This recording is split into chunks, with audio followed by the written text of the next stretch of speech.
As that sort of continues to grow, you get a bit more case law on, the kinds of things the government is interested in. Shonali, how big and growing is the threat of crypto cybercrime?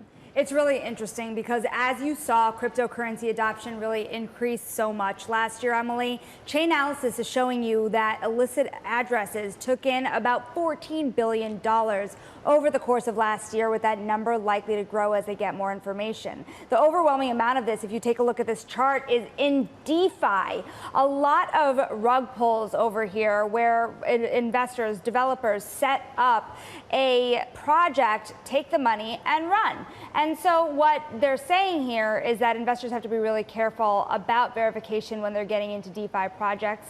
But Chainalysis also does say that this is still very much a product of the market growing so fast last year.